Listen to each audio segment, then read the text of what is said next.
ഇനി ഞാൻ മന്ത്രി എം രാജേഷിലേക്ക് പോകുന്നു. എനിക്കറിയാം താങ്കൾക്ക് ഒരു പരിപാടിയിൽ അത്യാവശ്യമായി പങ്കെടുക്കേണ്ടതുകൊണ്ട് നമ്മൾ ഈ ചർച്ചയും വളരെ കൂടുതൽ നീട്ടിക്കൊണ്ട് പോകുന്നില്ല. ശരിക്കും ഒരു തെരഞ്ഞെടുപ്പ് ആഗതമാകുന്നു എന്ന സൂചന കേരളത്തിൽ വോട്ടർമാർക്ക് ഫീൽ ചെയ്ത് തുടങ്ങിയെന്ന് എനിക്കറിയില്ല. മാധ്യമങ്ങളിലും അല്ലാത്ത സ്ഥലങ്ങളിലും ഒക്കെ തന്നെ ഫീൽ ചെയ്ത് കഴിഞ്ഞു.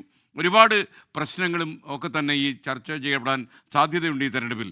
എന്നാൽ രണ്ടത്താണി ഉയർത്തുന്ന ചില കാര്യങ്ങളുണ്ട്. അതിനെക്കുറിച്ച് ശ്രീ രാജേഷ് പെട്ടെന്നൊരു മറുപടി പറഞ്ഞാൽ. തീർച്ചയായിട്ടും. ഇപ്പോൾ അദ്ദേഹം ഇവിടെ ഒരു അന്തർധാരയുടെ കാര്യം പറഞ്ഞു. അദ്ദേഹം ആ അന്തർധാരയുടെ കാര്യം പറഞ്ഞത് നല്ലതാണ്. കാരണം ശബരിമല കാലത്ത് കോൺഗ്രസിനോട് കൊടി മടക്കി BJPയുടെ പ്രതിഷേധ ജാഥയിൽ പങ്കെടുക്കാൻ ആഹ്വാനം ചെയ്തത് അന്നത്തെ KPCC പ്രസിഡന്റ് മുല്ലപ്പള്ളി രാമചന്ദ്രനാണ് എന്ന കാര്യം എന്നെ ഓർമ്മിപ്പിക്കാൻ അതിടയാക്കി. കൊടി ഉപേക്ഷിച്ച് ആ പ്രകടനത്തിൽ പങ്കെടുക്കാൻ, എന്തായിരുന്നു, നാമജപ ഘോഷയാത്രയോ, അതിൽ പങ്കെടുക്കാൻ ആഹ്വാനം ചെയ്തത്. ശ്രീ ശ്രീധരൻപിള്ള ഇവിടെ പറഞ്ഞല്ലോ, അദ്ദേഹം അന്ന് എങ്ങനെയാണ് കണ്ടതെന്ന് നമുക്കെല്ലാവർക്കും അറിയാം. ഒരു വാക്ക് അദ്ദേഹം സംഭാവന ചെയ്ത് അദ്ദേഹത്തിന് നിഷേധിക്കാൻ കഴിയാത്തൊരു വാക്കുണ്ട്. ഇതൊരു സുവർണാവസരമായിട്ട് ഉപയോഗിക്കണം എന്നതാണ്.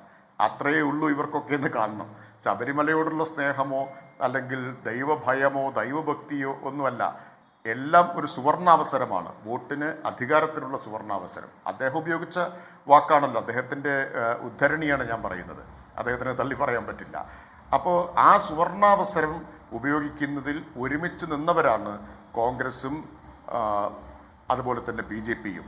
ആ ഘോഷയാത്രയ്ക്ക് ക്ഷീണിച്ചവർക്ക് നാരങ്ങ കലക്കി കൊടുത്തവരാണ്. BJPക്കാർക്ക് അവർ നടന്ന് ക്ഷീണിച്ചപ്പോൾ നാരങ്ങ വെള്ളം കലക്കി കൊടുത്തവരാണ് മുസ്ലിം ലീഗ് എന്നത് മറക്കണ്ട. അതൊക്കെ എന്നെ ഓർമ്മിപ്പിച്ചതിപ്പോൾ ശ്രീ രണ്ടത്താണിയാണ്. അപ്പോൾ ആവശ്യമുള്ള സമയത്തൊക്കെ നിങ്ങൾ നാരങ്ങ വെള്ളം കലക്കി കൊടുക്കാൻ തയ്യാറായിട്ട് നിന്നിട്ടുള്ളവരാണ്. ഇനിയും അത് ചെയ്യും എന്ന് ഞങ്ങൾക്കറിയാം. നിർണായകമായിട്ടുള്ള രാഷ്ട്രപതി തെരഞ്ഞെടുപ്പിൽ 2 MPമാരാണുള്ളത്. വോട്ട് ചെയ്യാതെ കല്യാണത്തിൽ പങ്കെടുക്കാൻ വന്നു എന്ന് വിശദീകരിക്കാനുള്ള ധൈര്യം ലീഗിന് മാത്രമേ ഉണ്ടായിട്ടുള്ളൂ. ഇന്ത്യയുടെ ഭാവിയെ സംബന്ധിച്ച് നിർണായകമായിട്ടുള്ള രാഷ്ട്രപതി തെരഞ്ഞെടുപ്പ് അത് എത്രമാത്രം വലിയ ചർച്ചയായിരുന്നു എന്നറിയാം. ഇങ്ങനെയുള്ള ഓരോ നിർണായക സന്ദർഭത്തിലും BJPക്കൊപ്പം നിന്ന് മതനിരപേക്ഷതയെ ഒറ്റുകൊടുക്കാൻ ഒരു മനസാക്ഷിക്കുത്തും ഇല്ലാത്തവരാണ് ലീഗ്. കോൺഗ്രസിനേക്കാൾ ഒട്ടും മോശമല്ല അക്കാര്യത്തിൽ ലീഗ് എന്നതിനും നമ്മുടെ മുമ്പിൽ ചരിത്രത്തിൽ എത്രയോ ഉദാഹരണങ്ങളും അനുഭവങ്ങളും എല്ലാം ഉണ്ട്.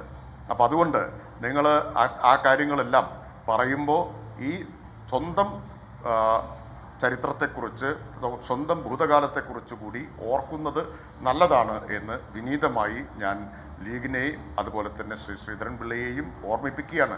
വടകര ബേപ്പൂർ മോഡൽ സഖ്യം കേരളം മറന്നിട്ടില്ല.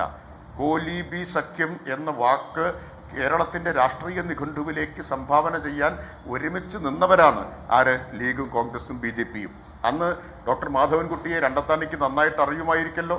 ലോകത്തെവിടെയായാലും ഏത് സമയത്തും 24 വാർത്തകളും ഓഗ്മെന്റഡ് റിയാലിറ്റി പാക്കേജുകളും എക്സ്പ്ലെയിനറുകളും വിശദമായി കാണാൻ ഞങ്ങളുടെ YouTube ചാനൽ നിങ്ങൾക്ക് സബ്സ്ക്രൈബ് ചെയ്യാം.